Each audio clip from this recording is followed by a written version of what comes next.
பிறமொழி சொற்களை நீக்கி எழுதுதல்.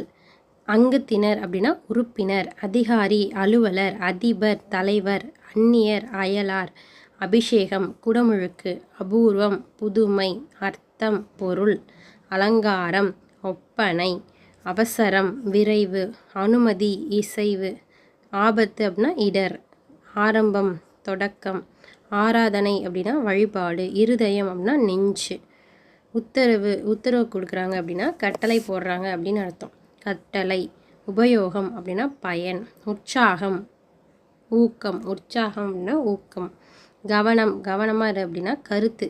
இங்கே கவனம் கொஞ்சம் வித்தியாசமாக இருக்குது, பார்த்துக்கோங்க. கவனம் அப்படின்னா கருத்து. கிராமம் அப்படின்னா சிற்றூர்.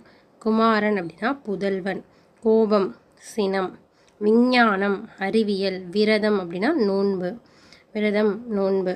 சாவி அப்படின்னா திறவுகோல். சந்தா அப்படின்னா கட்டணம், சந்தா அப்படின்னா கட்டணம். நெக்ஸ்ட் பார்க்கலாமா? பதில் அப்படின்னா விடை, பதில் எழுது அப்படின்னு சொல்லுவாங்க, ஆனால் விடை எழுது அப்படின்னு தான் கரெக்டான ஒரு தமிழ்ச்சொல். ஜாதி அப்படின்னா இனம். சங்கம் அப்படின்னா மன்றம். சந்தேகம் அப்படின்னா ஐயம். சபதம், சூளுரை. சரித்திரம் அப்படின்னா வரலாறு. சாதம் அப்படின்னா சோறு, சோறு அப்படின்னு போடணும், சோறு. மருத்துவம், சிகிச்சைனா மருத்துவம். சித்திரம் அப்படின்னா ஓவியம். சின்னம் அப்படின்னா அடையாளம். சின்னம் நல்லா பார்த்துக்கோங்க, சின்னம்னா அடையாளம், சின்னம் அப்படின்னா அடையாளம். தினசரி அப்படின்னா நாள்தோறும். தீபம், விளக்கு. நஷ்டம் அப்படின்னா இழப்பு, நஷ்டம்னா இழப்பு. நாயகன் அப்படின்னா தலைவன். நிபுணர், இந்த இடத்துல நிபுணர் வரணும். வல்லுனர். பயம் அப்படின்னா அச்சம். பரீட்சை அப்படின்னா தேர்வு.